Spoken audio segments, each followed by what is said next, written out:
मित्रांनो, आज आपण मनाचे श्लोक क्रमांक 106 मधील श्री समर्थ रामदास स्वामी यांचा सुविचार व त्यामागील अर्थ आणि बोध मराठी, हिंदी आणि इंग्रजीमध्ये जाणून घेणार आहोत. बरी स्नान संध्या करी एकनिष्ठा, विवेके मना आवरी स्थान भ्रष्टा, दया सर्वभूती जया मानवाला, सदा प्रेमळू भक्ती भावे निवाला. अर्थ मराठी.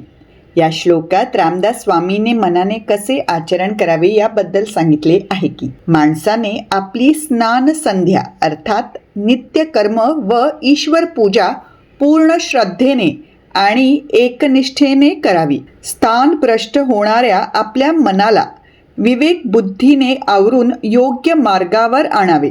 ज्या मानवाच्या मनात सर्व प्राणी मात्रांविषयी दया असते असा प्रेमळ स्वभावाचा मनुष्य सदैव ईश्वरी भक्तीच्या आनंदात तृप्त राहतो.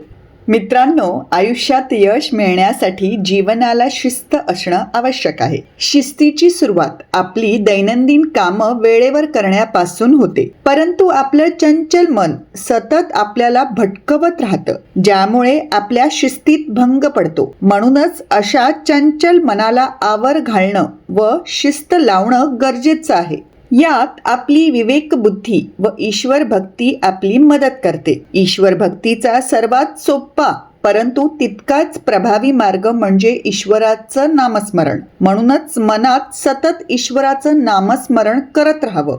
अर्थ हिंदी. इस श्लोक में रामदास स्वामी जी ने मन को कैसा आचरण करना चाहिए इसके बारे में बताया है कि व्यक्ति को अपने रोजाना के काम और ईश्वर पूजा पूरी आस्था और भक्ति के साथ करनी चाहिए. अपने भटकते मन को विवेक बुद्धि से नियंत्रित करके योग्य मार्ग पर लाना चाहिए. ऐसा इंसान जो सभी जीवों के लिए दया रखता हो, ऐसा स्नेही व्यक्ति हमेशा ईश्वर भक्ति के आनंद में संतुष्ट रहता है. दोस्तों, जीवन में सफलता पाने के लिए अनुशासन जरूरी है. अनुशासन की शुरुआत अपने रोज के काम समय पर पूरे करने से होती है, लेकिन हमारा चंचल मन हमें लगातार भटकाता रहता है, जिससे हमारा अनुशासन बिगड़ जाता है. इसलिए ऐसे चंचल मन को काबू में रखना और अनुशासित करना जरूरी है.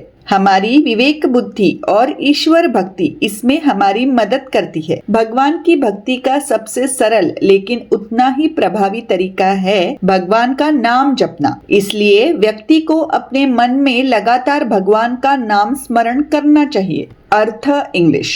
In this shloka, Ramdas Swamiji has talked about how the mind should behave. He says, a person should perform his daily task and worship God with complete faith and devotion. One should control one's wandering mind with wisdom and bring it to the right path. Such a person with loving nature always remains content in the joy of devotion to God. Friends, discipline is essential for achieving success in life. Discipline begins with completing one's daily task on time. However, our restless mind constantly leads us astray, disrupting our discipline. Therefore, it is essential to keep such a restless mind under control and to discipline it.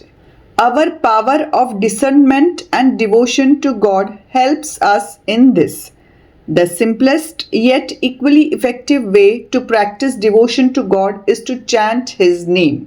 Therefore, one should constantly chant the name of God in one's mind. तर मित्रांनो, आजचा हा video तुम्हाला आवडला असल्यास हे संस्कार व सुविचार लोकांपर्यंत पोहोचवण्याकरिता तो नक्की शेअर करा आणि मैत्री दोस्ती कॉर्नर हे चॅनल जरूर सबस्क्राईब करा. धन्यवाद. राम कृष्ण हरी.